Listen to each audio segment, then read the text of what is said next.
Hello বন্ধুরা, তো আমি এখানে 5টা কাঁচা লঙ্কা নিয়ে নিয়েছি প্লেটের মধ্যে। আর এইটা আমি চ্যালেঞ্জ করবো আমার হাজব্যান্ডকে, আর দেখবো ও খেতে পারে কিনা। যদি ও খেতে পারে, আজকে আমার তরফ থেকে ওকে দেবো প্রাইজ। তো বন্ধুরা, এখন আমি কাঁচা লঙ্কা নিয়ে চলে এসেছি হাজব্যান্ডের কাছে। তো তোমাকে চ্যালেঞ্জ করছি 5টা কাঁচা লঙ্কা যদি খেতে পারো, তোমার প্রাইজ আছে 500 টাকা। সত্যি বলছো? সত্যি বলছি। এখানে যে 5টা কাঁচা লঙ্কা আছে, আমি যদি খেয়ে ফেলি তাহলে তুমি আমাকে হ্যাঁ। 500 টাকা দিবে? হ্যাঁ সত্যি, আমি তোমাকে আজকে 500 টাকা দেবো যদি খেয়ে দেখাতে পারো। তো তাড়াতাড়ি তুমি খেয়ে নাও। সত্যি? ইয়েস, স্টার্ট করো। হে প্রভু,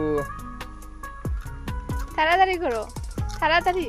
ই মা, এটাও কি করে খাচ্ছে, কি করে পারছো? ও মা, এত জাল লঙ্কাগুলো সত্যি জাল। হুম, আর পারবো না একটা ঠিক আছে আমার জন্য। ঠিক আছে ঠিক আছে, একটাই যথেষ্ট, অনেক। 100 টাকা? 5টা বলছো? 5টা খেতে পারলে তুমি 500 টাকা, আমি একটা খেয়ে ফেলছি, আমাকে 100 টাকা দেবে কিন্তু। না না, আমি তোমাকে 500 টাকাই দেবো একটা খাওয়ার পরেও, কারণ মরিচগুলি অনেক জাল।